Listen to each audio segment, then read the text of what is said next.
Target सरकार की ठरवून केलेला अजेंडा? कॉकरोच जनता पक्षामागचे खरे सूत्रधार कोण? सोशल मीडिया हे सध्याच्या युगातलं असं हत्यार बनलं आहे जिथे रात्रीतून ट्रेंड तयार होतात आणि सकाळी त्यावरून राजकीय पोळ्या भाजल्या जातात. गेल्या काही दिवसांत फेसबुक, इंस्टाग्राम आणि यूट्यूबवर कॉकरोच जनता पक्ष CJP नावाचा एक नवा ट्रेंड वेगाने व्हायरल केला जात आहे. वरकरणी हे बेरोजगार तरुणांचे एक व्यंगात्मक आंदोलन वाटत असले तरी या संपूर्ण प्रकरणाची क्रोनॉलॉजी आणि त्यामागची दिशा पाहिली की हा केवळ एक उत्स्फूर्त संताप नसून एका विशिष्ट अजेंड्याचा भाग असल्याचा संशय बळावतो.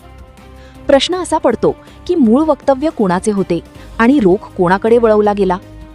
मूळ मुद्दा काय होता? सुप्रीम कोर्टातील एका सुनावणी दरम्यान सरन्यायाधीश सूर्यकांत यांनी काही विशिष्ट लोकांबद्दल भाष्य केले, जे लोक बनावट, फेक पदव्या मिळवतात, सिस्टमचा गैरफायदा घेतात आणि वरून त्याच सिस्टमवर चिखलफेक करतात.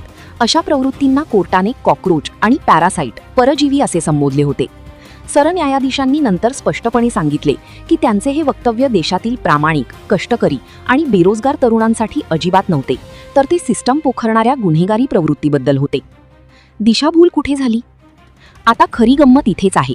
जर वक्तव्य सर्वोच्च न्यायालयाच्या सरन्यायाधीशांचे होते आणि जर कुणाला आक्षेप घ्यायचाच होता तर त्यांनी कोर्टाच्या किंवा सरन्यायाधीशांच्या विधानाचा निषेध करायला हवा होता.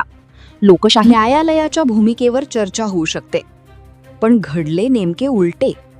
सरन्यायाधीशांच्या वक्तव्याचा चुकीचा संदर्भ लावून कॉकरोच जनता पक्ष स्थापन केला गेला आणि थेट केंद्र सरकारला, व्यवस्था चालवणाऱ्या सत्ताधारी पक्षाला टार्गेट करणे सुरू झाले. हा कोणाचा अजेंडा? या आंदोलनाचे तोंड अचानक सरकारकडे का वळवण्यात आले, हा सर्वात मोठा यक्ष प्रश्न आहे. यावरून काही गंभीर प्रश्न उपस्थित होतात. आंदोलन स्पॉन्सर आहे का? एका विधानाचा विपर्यास करून लाखो मीम्स, रील्स आणि पोस्टर्स अचानक सोशल मीडियावर पूर आल्यासारखे वाहू लागतात, तेव्हा त्यामागे कोणती तरी मोठी डिजिटल PR एजन्सी काम करत असल्याचा संशय येतो. अजेंडा नेमका कोणाचा?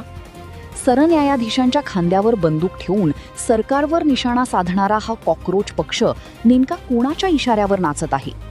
विरोधकांना निवडणुकीच्या मैदानात किंवा थेट राजकारणात जी कोंडी करता आली नाही, ती अशा डिजिटल पडद्यामागून करण्याचा हा प्रयत्न तर नाही ना? तरुणांच्या भावनांचा राजकीय वापर. देशातील बेरोजगार तरुणांच्या भावना संवेदनशील असतात.